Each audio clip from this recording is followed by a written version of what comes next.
In my past life, I was grandly wed to General Xia Huaibei, the nation's defender. But only after marrying him did I discover his mansion already harbored a favored concubine. Xia Huaibei married me only to secure a wife of noble birth to bear his heir. He confined me in the frontier general's residence, forced me to bear a child, then cruelly snatched the infant away. Little Zhao tortured me until I was broken beyond repair. I struggled to escape, only to be raped and killed by a band of mountain bandits. In my dying moments, I learned those bandits were also his prearranged scheme. Pitifully, my soul drifted, consumed by unresolved resentment. When I opened my eyes again, I found myself reborn inside the wedding carriage bound for Xia Huaibei. Lifting the carriage curtain, I smiled coldly, change course. Take the water route. When I opened my eyes, I found myself draped in a crimson veil, adorned with an opulent phoenix crown and ceremonial robes. I had been reborn. The fury and excruciating pain from my brutal death in my previous life seemed unrelenting, sending shivers through my body. Suppressing my fear, I lifted the carriage window, thankfully. We were only at one county. There was still time to make crucial arrangements. That evening, I told the young deputy commander escorting the wedding procession, Wang Heng, the overland route is treacherous. We should take the waterway instead, following the Xiang River. It will save considerable distance. Traveling along the Xiang River for 7 days would bring us directly to Qizhou downstream. Qizhou lies not far from the frontier pass of Jiaguan. Another 3 days would take us there. Wang Heng, an honest youth, readily agreed upon hearing this. Thus, that very evening, the wedding procession set off in full force toward Xianghe. By the time we reached the dock, night had fallen. The group lodged for the night within one county. Deep into the night, all sounds ceased. I suddenly opened my eyes, silently changed into a man's clothing, and headed north of one county. A quarter of an hour later, I knocked on the door of a secluded courtyard. The door opened quickly. The doorkeeper behind it looked at me warily. Who goes there? I lowered my gaze. Please inform His Royal Highness that I can resolve his most pressing concern. The attendant hesitated briefly before turning to relay the message. A quarter of an hour later, I was ushered into the small courtyard. Within this private quarters, I conversed with His Highness Prince Ning for over 2 full hours before departing. The truly great hide in plain sight. This secluded courtyard served as Prince Ning's secret hideaway, known to few. After finalizing all arrangements with Prince Ning, I returned to the inn before dawn and pretended to sleep. Come daylight, I donned the phoenix crown and bridal robes once more, setting out for Jiaguan. But this time, I would take them all down with me. 7 days later, Jiaguan, the northern frontier general's mansion. The general's wedding was a grand affair. Nearly every resident of Jiaguan had gathered to watch. As the wedding sedan reached the entrance, Xia Huaibei stepped forward, extending his hand to receive me. Gazing at his pale, outstretched hand, I lost myself for a moment.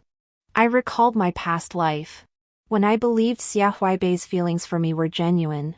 I had fought desperately to fulfill my duties as a wife, striving to manage the entire general's residence for him. Yet, I never imagined that the moment I entered the residence, I would be stabbed in the back by Xia Huaibei's pampered concubine. On the very night of our wedding, concubine Zhao sent someone to summon him, claiming she had twisted her ankle while walking. I, the legitimate wife who entered the household with honor, was left alone in the bridal chamber on our very first night. From then on, Xiao Zhao found new excuses daily to summon Xia Huaibei. One day it was a headache, another a chest ache. The pretexts never ceased. Xia Huaibei doted on her, unable to refuse her every request. How ironic that by the 3rd month of our marriage, I remained untouched. Snapping out of my recollections, I placed my hand on Xia Huaibei's with a silent, bitter laugh. Entering the general's residence. 3 bows as husband and wife. Then escorted to the bridal chamber. Everything unfolded exactly as it had in my previous life. Half an hour later, I sat in the beefon courtyard of the inner quarters, letting the wedding attendants make their merry noise. As dusk fell and the attendants gradually departed, I whispered instructions to Pinger beside me. Pinger was utterly shocked. "Miss, how could?" I coldly replied, "Just do as I say." Pinger's face paled, and she hurriedly withdrew. I waited until the hour of Su when Xia Huaibei's footsteps echoed outside the door. Though slightly unsteady, his gait wasn't disordered. Evidently, he hadn't drunk too much. After entering, Xia Huaibei approached me and lifted my veil with the ceremonial scale. I must admit, Xia Huaibei possessed striking features, robust and handsome, with an upright bearing. That was why, in my past life, I had been so utterly unable to control my affection for him. Alas, this man was blind to character, unable to distinguish good from bad, nothing more than a brute in the end. Perhaps startled by my distant gaze, Xia Huaibei laughed. "Zhao Huan, why do you look at your husband like that?" I offered a faint, mocking smile. "I merely find your handsomeness rather unexpected." Xia Huaibei laughed heartily. "My lady is quite amusing." Amusing? Disgust welled up inside me, and I turned my head away. Xia Huaibei and I drank the ceremonial wine, chatted briefly about life on the frontier, and were about to proceed to the next step, when commotion erupted outside the door at just the right moment. "General! General! You must come quickly! The concubine is being bullied." The shrill, urgent cries pierced the still night air. A silent smile touched my lips. The show was finally beginning. I feigned confusion, turning to Xia Huaibei. "Whose voice is that outside?" Xia Huaibei's expression flickered, but he quickly regained his composure. "Just some of the servants being noisy. I'll go see." I rose to my feet as well. Since I've married into the general's household, matters within the inner quarters will naturally fall under my purview. "I'll go see as well." Before Xia Huaibei could respond, I strode decisively out the door. In the courtyard beyond, a matron knelt on the ground, wailing pitifully. "General, it's terrible. The concubine is being forcibly held down by a lowly maid, who insists she kneel and copy Buddhist scriptures." As she accused, the matron pointed directly at me, wailing, "General, the main wife has barely entered the household and already rushes to intimidate the concubine. How is the concubine supposed to live like this in the future?" Xia Huaibei's expression darkened instantly. His gaze toward me seething with suppressed fury. "Madam, you..."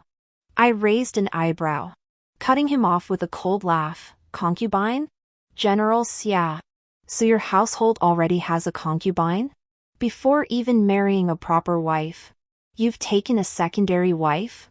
I frowned, my voice sharp and icy. "General Xia, are you truly such a reckless man? If that's the case, why conceal this from my parents during the matchmaking?" My voice grew icier. Who would have thought General Xia was this kind of deceitful marriage hunter?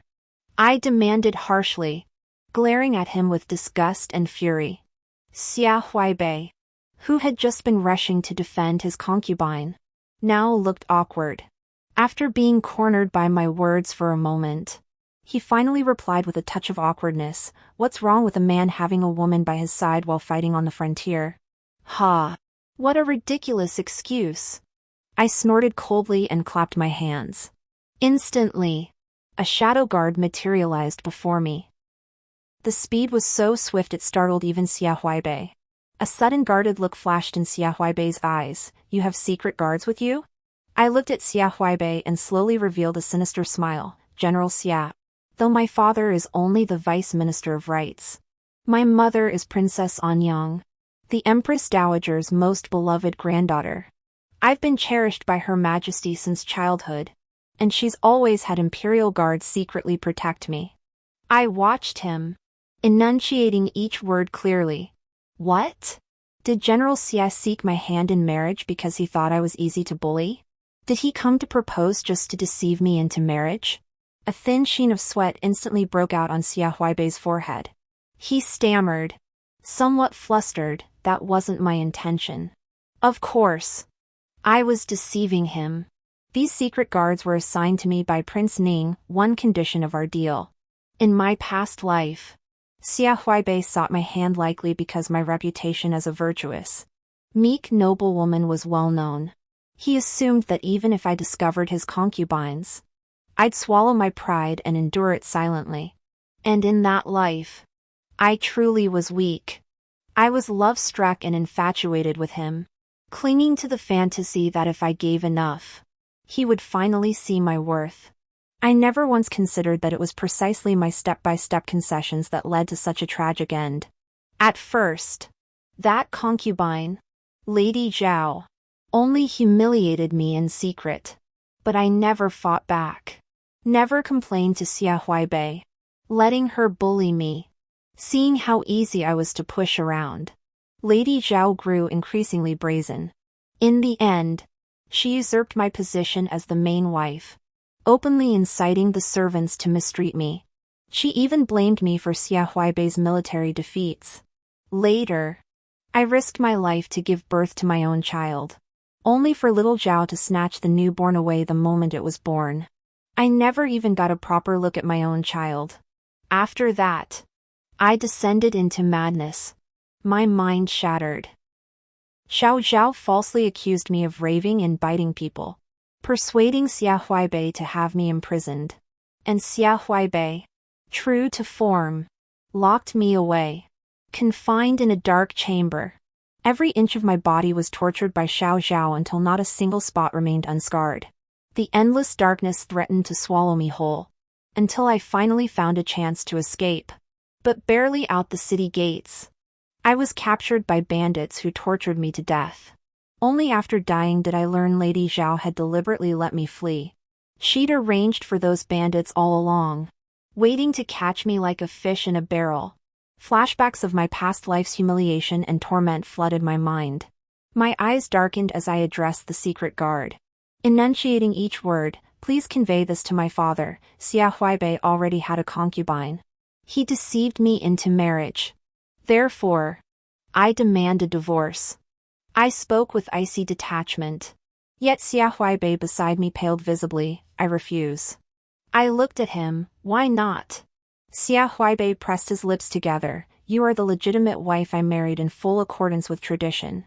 Can you not even tolerate a mere concubine? I gave a chilling smile. I cannot.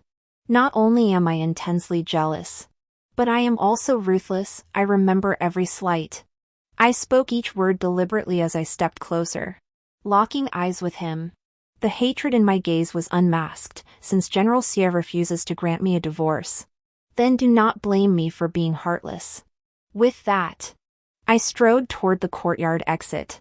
Tonight, every maid in this household must transcribe sutras for the Empress Dowager. I'd see who dared defy this order and show disrespect to Her Majesty. I instructed Pinger to have all the women of the household copy sutras, under the pretext of paying respects to the Empress Dowager on the day of the grand wedding. That little Zhao indeed refused to copy, defying Pinger. The moment Pinger saw that a concubine was indeed hidden within the mansion, she was furious. She immediately had people force little Zhao to the ground and made her copy the sutras. When I reached the lotus courtyard, I saw a slender, alluring figure kneeling pitifully on the ground, trembling as she wrote. Even for a woman like me, the sight was heartbreaking, let alone a man. Approaching her, I asked with a mocking smile, "So you're Zhao Ruanswan?" Zhao Ruanswan shot me a cold stare, then glanced behind me, spotting Xia Huaibei. Her expression instantly shifted to one of pitiful submission. Her voice trembled as she pleaded, "Madam, this servant was foolish. Please forgive me." I chuckled. "Oh, tell me, where exactly did you lack understanding?" Zhao Ruanwan choked before stammering, This servant. This servant shouldn't have disobeyed orders. Copying sutras for Her Imperial Majesty the Empress Dowager is a good deed. I replied lightly. Since you're so sensible, why not copy them 200 times? Her Imperial Majesty the Empress Dowager will surely be delighted. Zhao Wanwan's face drained of color. Xia Huaibei, who had followed behind, frowned and interjected. Wanwan has a delicate constitution. How could she endure copying them so many times? I raised an eyebrow. Oh, it seems your concubine is even more delicate than the Empress Dowager herself. Xia Huaibei's expression shifted. And then Zhao Wanwan spoke. Her voice thick with tears. Pitiful and wretched, no. Master. Wanwan can do it. Her tone was sickeningly sweet. Nauseating to hear. Xia Huaibei was heartbroken by her words. He glared at me, his anger simmering, but ultimately swallowed his rage and held his tongue. That night, seated in a recliner, I took great pleasure in personally supervising Zhao Wanwan as she knelt to copy 200 sutras. Her constitution was simply too frail, she fainted once every hour. Each fainting spell requiring 10 minutes of fussing. It dragged on until the following evening before the 200 copies were finally completed. By the time the last page was written, little Zhao's face had turned deathly pale as she collapsed once more into Xia Huaibei's arms. Xia Huaibei's gaze toward me was so furious it could have set the room ablaze. Gritting his teeth, he snarled, "Are you satisfied now, madam?" I remained calm and composed. Not bad. Xia Huaibei swept little Zhaoshu away in his arms. His demeanor resolute. Pinger, standing beside me, seethed with indignation. Miss, what does the master-in-law mean by this? How could he? I offered a faint, ambiguous smile. The show has only just begun. Don't rush. After kneeling for so long, little Zhaoshu returned home and, true to form, fell ill with a fever. Xia Huaibei was heartbroken, spending every day tending to her in her courtyard. How could he possibly remember me? His lawful wife? I, meanwhile, lived out my quiet days in my own courtyard, utterly disinterested in that pair of whores. Pinger was deeply worried. Miss, did you really send that secret guard back to the capital to announce the divorce? Divorce? My father, the Vice Minister of Rights, is the most rigidly traditional man imaginable, obsessed with propriety, honor, and integrity, utterly inflexible. If he learned I was demanding a divorce so soon after marriage, bringing shame upon the Qin family, he would never consent. I gave Pinger a knowing wink. To secure a divorce, we must follow my plan. Half a month passed in the blink of an eye. During this time, I only caught glimpses of Xia Huaibei in the inner quarters. Never once did I see him elsewhere. Even when I did spot him, I kept my distance, avoiding any bad luck. Early that morning, I quietly gave Pinger some instructions. She nodded repeatedly and turned to leave the courtyard. The sun shone brightly today, and I went to the back courtyard to feed the fish. This General Xia's residence had little to commend it, save for the small stream that meandered through the rear courtyard. Its water was crystal clear, where koi played.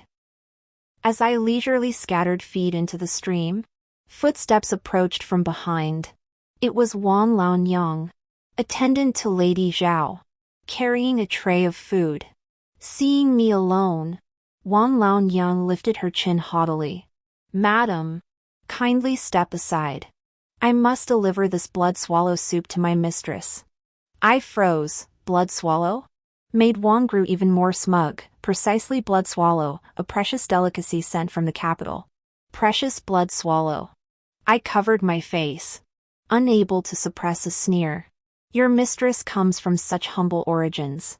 My household has several boxes of it, merely trinkets to reward servants. Nanny Wang's face flushed crimson. You. I withdrew my eyes with scorn, deliberately scattering a handful of fish feed toward her as I walked away. Nanny Wang, oblivious, stormed off muttering curses. Watching her retreating figure, I couldn't help but curl my lips in amusement. A strange illness had erupted within the general's residence. The first to fall ill was Wang Laonyang, who served Lady Zhao. Her body erupted in red spots, unbearably itchy, and she developed a high fever that took 3 full days to break.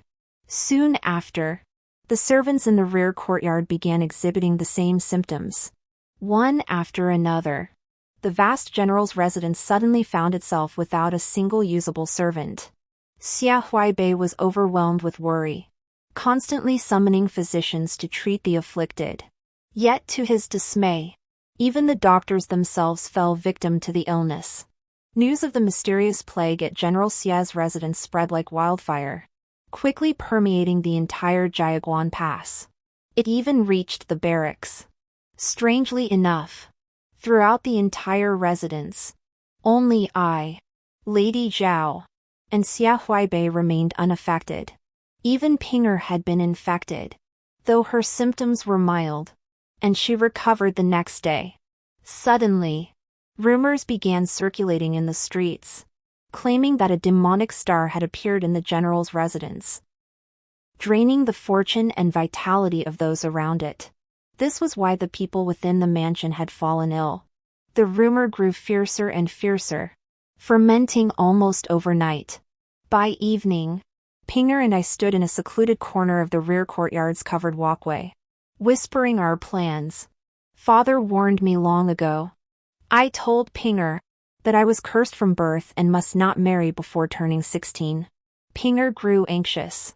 What are we to do? Master really should have known better. With just 2 months left until Miss turns 16. Why couldn't he keep his composure? My voice grew solemn. This is of utmost importance. Pinger, take the silver and drive every shaman within Jiaguan out. Suppress this matter if you can, not a soul must know. Pinger nodded repeatedly in agreement. As we spoke, Pinger and I gazed down the winding path ahead. A faint rustle came from behind the camphor tree, then vanished as quickly as it had appeared. That evening, Matron Wang entered Lady Zhao's chambers with urgent haste. Lady Zhao, leisurely applying her eyebrow powder, frowned at the intrusion. What's the rush? Show some decorum. Matron Wang, however, beamed with delight. Madam, guess what I just overheard? Lady Zhao frowned at her. What happened? While fetching your monthly allowance, Wang Ma explained. I overheard Qin Zhaohuan and her maid whispering together. Wang Ma recounted the eavesdropped conversation in meticulous detail. Madame Zhao's expression darkened. Is this true? Wang Ma nodded emphatically. How could this old servant deceive you? Madame Zhao narrowed her eyes, pondering for a moment before breaking into a cold laugh. No need to rush. Send someone to monitor Bifeng Courtyard immediately. Report every single move to me. A murderous gleam flashed in Lady Zhao's eyes. This is a serious matter. Better to err on the side of caution. Nanny Wang withdrew after receiving her orders. Meanwhile, the hidden guard lurking by the window also slipped away silently. Returning to my courtyard to report the matter truthfully to me, I chuckled coldly. Little Zhao had more vigilance than I'd expected. If she insisted on surveillance, then let her watch her fill. I whispered a few words into Pinger's ear. She nodded in understanding and withdrew to make preparations. Late that night, a piercing scream suddenly pierced the silence of my courtyard. It was Xiao Hong, the maid responsible for sweeping, who had stumbled upon a horrifying sight upon rising, the courtyard littered with the corpses of dead animals. Squirrels, chickens, ducks, even several venomous snakes. All had perished violently. Xiao Hong's terrified screams roused everyone in the courtyard. At the dead of night, deep within the thick fog, the entire Bifeng courtyard was ablaze with light. Standing at the forefront, I addressed the servants coldly. If anyone dares utter a single word about tonight's events, don't blame me for being unforgiving. The servants below trembled, each meekly nodding in submission, daring not to defy me. I yawned. Dispose of these animal carcasses. What a bloody nuisance. With that, I turned and retired to my chambers. The servants, trembling with fear, retreated to their own quarters. The watcher sent by Lady Wang promptly reported the incident to Lady Zhao that very night. Little Zhao was overjoyed. She wrote a letter and handed it to Auntie Wang, instructing her to personally deliver it to Second Lieutenant Zhao at the military camp. The secret guard immediately relayed little Zhao's actions to me. Pinger looked puzzled. That bitch actually knows someone in the military camp? I gave a faint, mocking smile. Xiao Zhao is the sister of Deputy General Zhao Quan. It was Zhao Quan who had introduced Xiao Zhao to Xia Huaibei back then. Zhao Quan was a brute in the camp. Yet he doted on his sister. In my previous life, I was humiliated to death by a group of scum, and those scum were personally arranged by Zhao Quan. I let out a cold laugh, my eyes flashing with murderous intent. The strange illness within General Xia's residence showed no signs of improvement. Rumors among the common folk about a malevolent star or demonic presence haunting the general's mansion grew increasingly fervent. In the barracks, a group of deputy generals led by Zhao Quan knelt before Xia Huaibei, proposing to bring the most renowned shaman from the northern frontier to the general's residence to investigate whether a malevolent star truly existed. General Xia Huaibei, however, held no belief in supernatural forces. He was about to refuse when Zhao Quan barked harshly, "General Xia is the bedrock of our entire garrison. Now, a demon that devours people has appeared beside our bedrock. If this demon were to harm General Xia in any way, that would be a catastrophe of unimaginable proportions. I see no reason for General Xia to refuse this matter," Zhao Quan declared, his burly frame radiating brutish force. "Brothers, tomorrow we take the shaman to the general's residence and capture that demonic fiend." Under Zhao Quan's incitement, his call was met with resounding agreement. The crowd roared in unison, demanding the demon be seized, leaving Xia Huaibei no choice but to yield to the soldiers' will. The next day, Xia Huaibei did not go to the general's residence. Instead, Zhao Quan led a formidable contingent, 7 deputy generals and 2 Lang, the foremost shaman of the northern frontier, storming into the compound. Xia Huaibei stood at the forefront, while I and Xiao Zhaoshi followed to greet them. Zhao Quan's eyes narrowed menacingly at me as he spoke with icy intent. "I'll see for myself what kind of man-eating demon dares cause trouble in the general's residence." I stood firm before him, my voice cold. "Deputy General Zhao, to make such a grand spectacle of bringing your men to the general's residence over mere baseless rumors from the common folk, how laughable." Zhao Quan burst into a harsh laugh. "Is the lady obstructing us out of fear? Could it be that you are this ill-omened star?" I sneered back. "Let me ask you, Deputy General Zhao, if you capture this demon, how will you deal with her?" Zhao Quan's fleshy face twisted with arrogance. "Naturally. We'll lock this demon who plotted against the general in prison and execute her immediately." With that, Zhao Quan shoved past me, leading his men in a grand procession into the general's residence. Pinger hurriedly supported me. I clasped her hand and gave a silent, faint smile. Tulong soon set up his ritual in the rear courtyard of the general's residence. He was a renowned shaman throughout the northern frontier, deeply revered among the common folk. After completing the ritual, Tulong held a compass and a demon-subduing staff in his hands, muttering incantations as he meticulously searched the entire rear courtyard of the general's residence.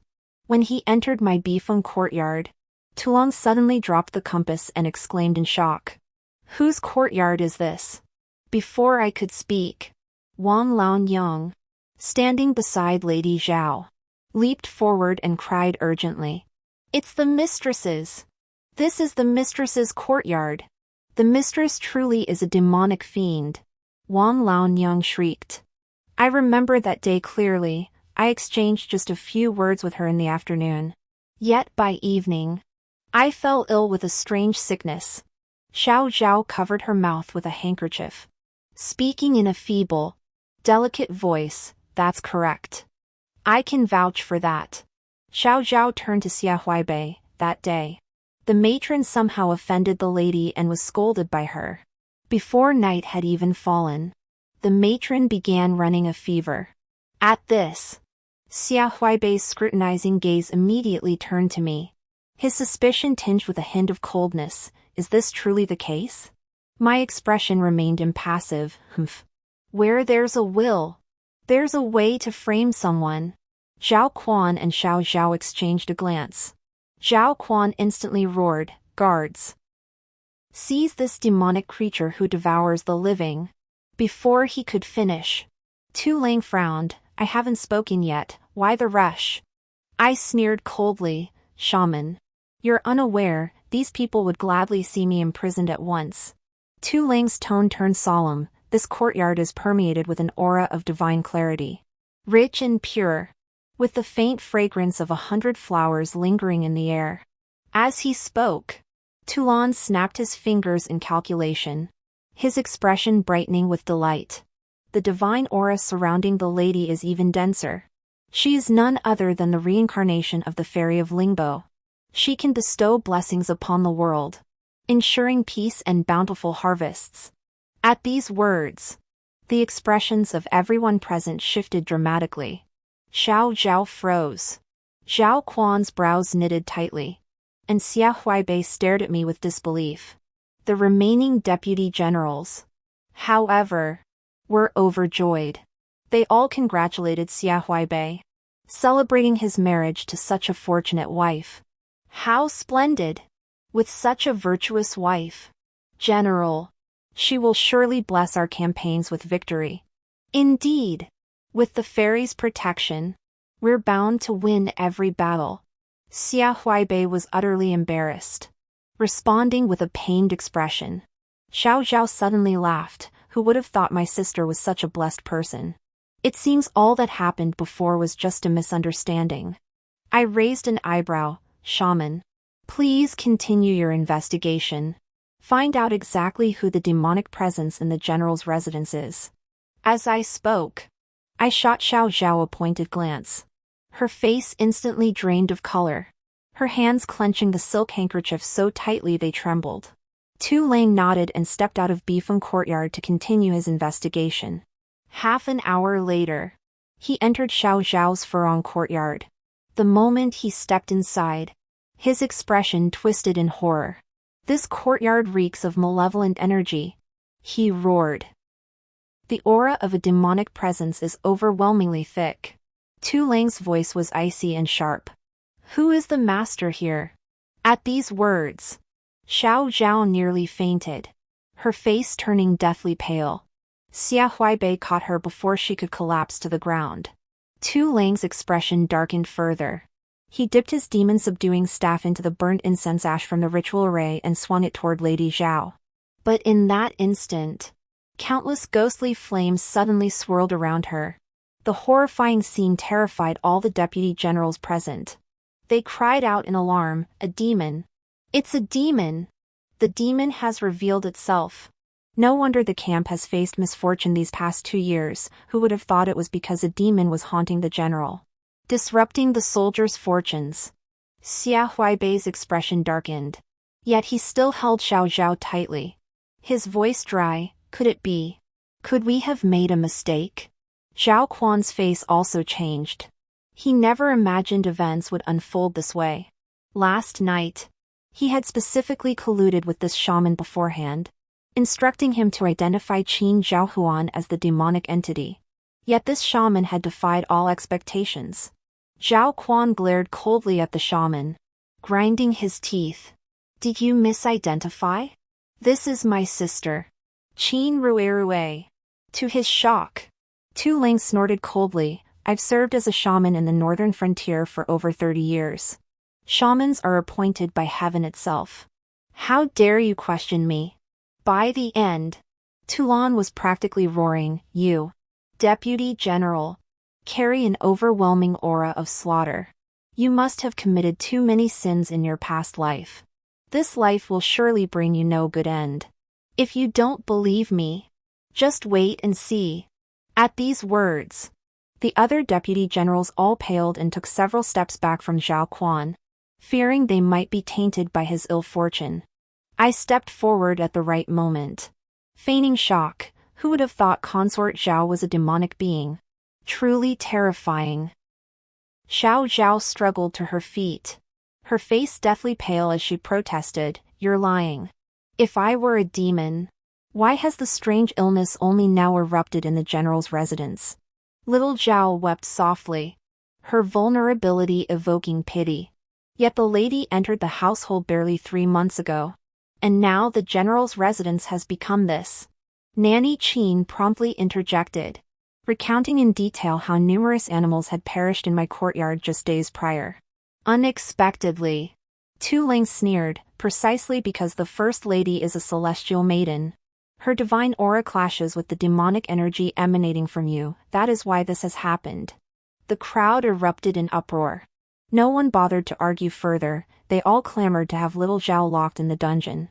Zhao Quan fell silent, standing sallow-faced to the side, occasionally shooting me icy glances. Young Madame Zhao wept as she threw herself into General Xia Huaibei's embrace, begging him to save her. But Zhao Quan had summoned over a dozen deputy generals as witnesses for today's spectacle. With events spiraling out of control, he couldn't possibly let it end without resolution. The discontented murmurs from the deputy generals flanking him grew louder, their voices swelling into a chorus demanding the demoness be thrown into prison and executed. Little Zhao's face turned deathly pale as she fainted. Xia Huaibei could only order her imprisoned, his face ashen.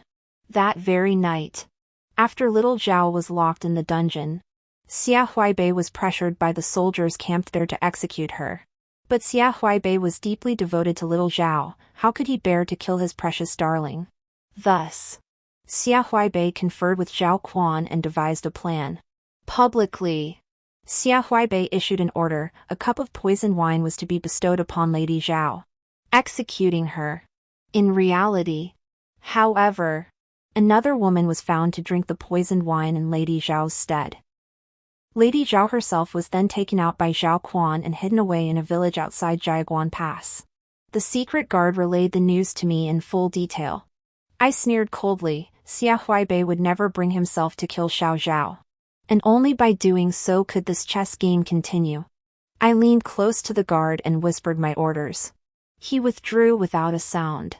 After Lady Zhao no longer resided in the general's mansion, Xia Huaibei returned home less frequently, spending most nights in the village where she was kept.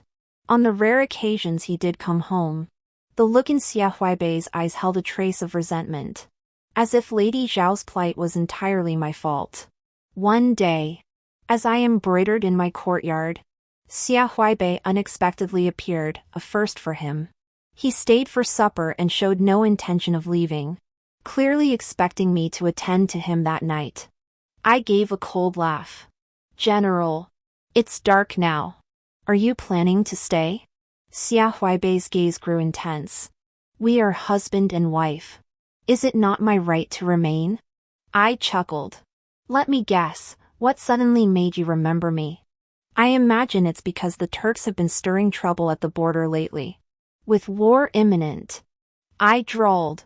"The general wishes to consummate our marriage before heading to the battlefield, to borrow my divine fortune as the fairy of Lingbo and secure a glorious victory." Xia Huaibei's face flashed with momentary embarrassment. "My lady overthinks. Your husband merely." I impatiently cut him off. "Alas, my lord arrives ill-timed. I'm in my monthly period today and indisposed. Please choose another day to visit." Xia Huaibei gritted his teeth. "You." He ultimately restrained himself, flinging his sleeves as he stormed out. 3 days later, the great battle was about to erupt. Xia Huaibei led his army into battle, only to fall into the treacherous trap of the Turks. The losses in this battle were devastating. Countless soldiers were killed or wounded, blood flowing like a river. The camp was filled with wails of grief, a scene of utter devastation. Suddenly, a rumor spread like wildfire: the accursed demon who should have perished in the dungeon was never truly dead. Instead, General Xia Huaibei had swapped him out, a clever substitution. This news quickly spread throughout the camp. 7 days later, Xia Huaibei led his army into battle once more. Unexpectedly, this battle ended in another crushing defeat. The troops could no longer remain silent. Rumors of Xia Huaibei disregarding the lives of his soldiers and harboring a calamitous demon grew ever louder. The 12 deputy generals by Xia Huaibei's side, leading countless wounded soldiers, stormed into the general's tent and demanded answers. They demanded to know why he treated his men like disposable fodder, defying the heavens for the sake of a demonic creature. The soldiers, already seething with resentment after consecutive defeats and brutal deaths on the battlefield, now erupted in chaos within the camp, demanding Xia Huaibei's removal. Overnight, Xia Huaibei lost the very foundation of his command.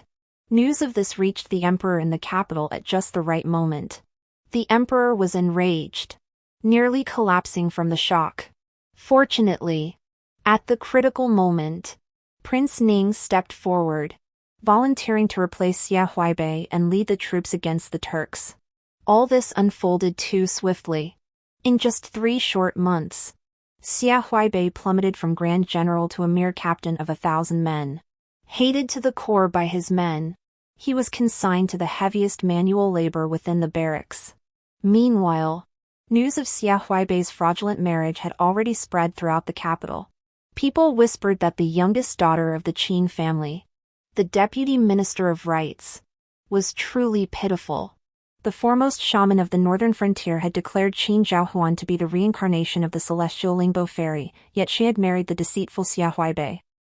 Xia Huaibei, however, was preoccupied with his affair with that demoness, never once setting foot in her courtyard.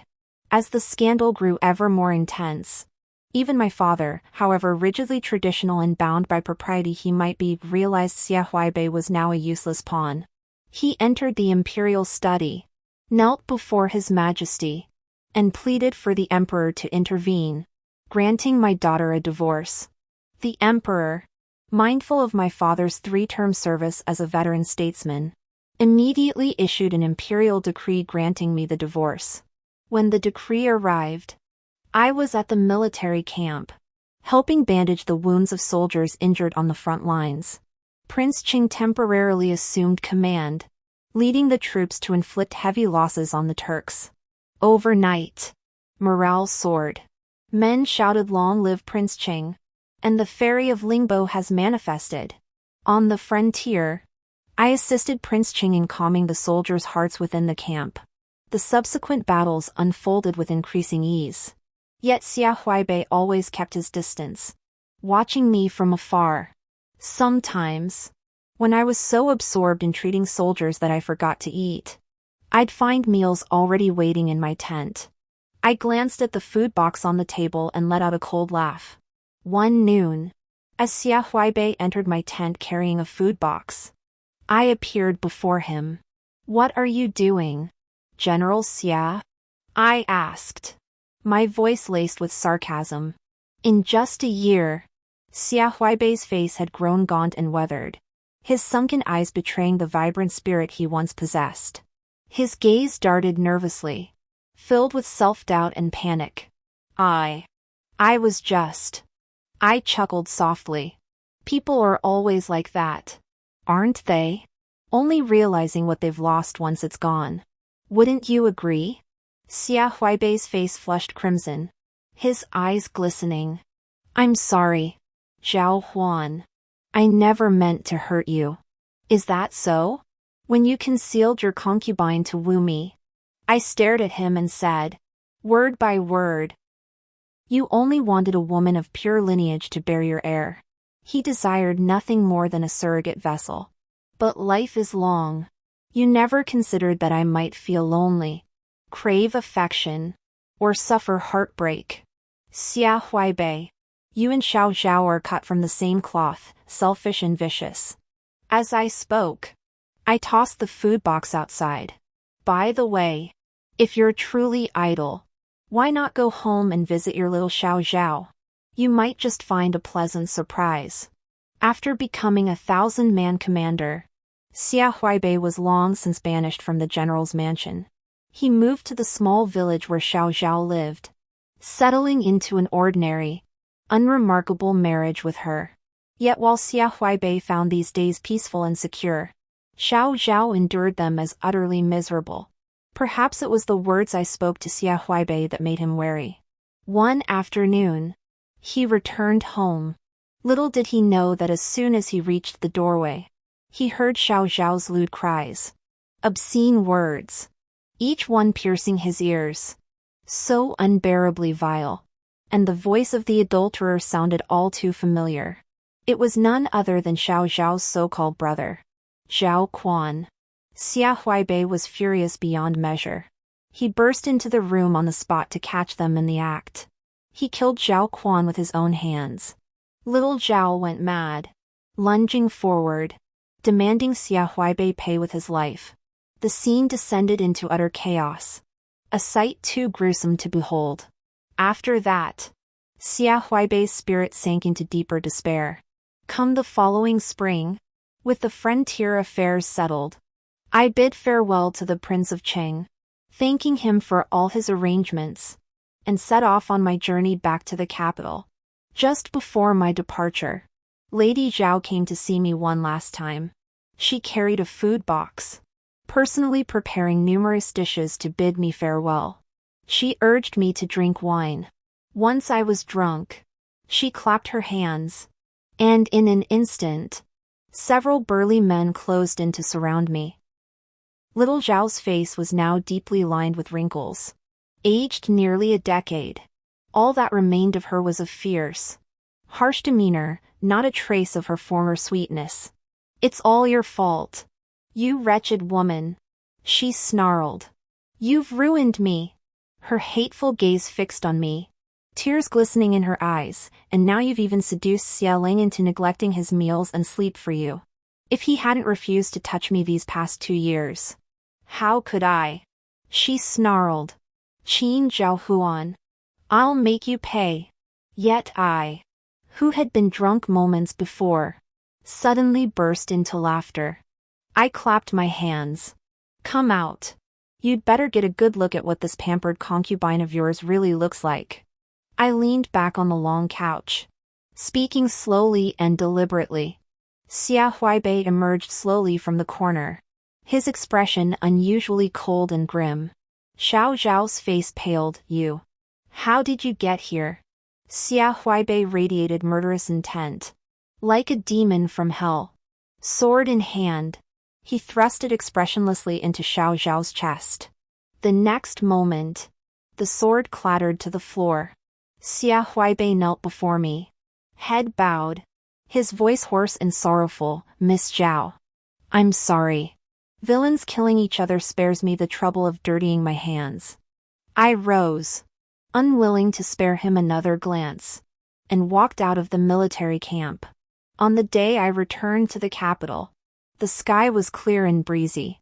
Xia Huaibei stood in a corner, silently watching me depart. Pinger sneered beside me, after treating the young mistress so ruthlessly back then. Now he's here pretending to be so devoted. Seated in the carriage, I absent-mindedly nibbled on pastries, feeling lighter than I ever had before. 2 years later, I remarried the heir to the Duke of Qin. Perhaps heaven compensated me. After entering the Duke of Qin's household, everything flowed smoothly. My husband's official rank rose steadily, and our entire family prospered. Outside, rumors spread that it was because I was the reincarnation of the fairy of Lingbo, bringing fortune to the household. During a palace banquet one year, I was playing with my 2 children in the imperial study when footsteps suddenly sounded behind me. It was Xia Huaibei, whom I hadn't seen in years. He looked frail and gloomy, having remained alone all these years. His gaze fixed deeply on me as he called my name in a hoarse voice. I gave him a slight nod and turned to leave. But then I heard him suddenly say in a hoarse voice, Zhao Huan. If it weren't for Lady Zhao back then, would we have? I cut him off calmly. Unfortunately, there are no ifs. Xia Huaibei's expression went blank, and he collapsed to the ground. Before the year ended, news of his death reached us. When the news reached me, I was reading with Ruar. Ruar looked at me questioningly. Mother, what's wrong? I ruffled her hair and smiled. Ruar, we must be upright people. If we do wrong, we will face retribution. Remember that? Mother, I remember. The autumn breeze was gentle. I looked up at the falling leaves overhead. Truly, autumn is a season of cool and pleasant weather. The end.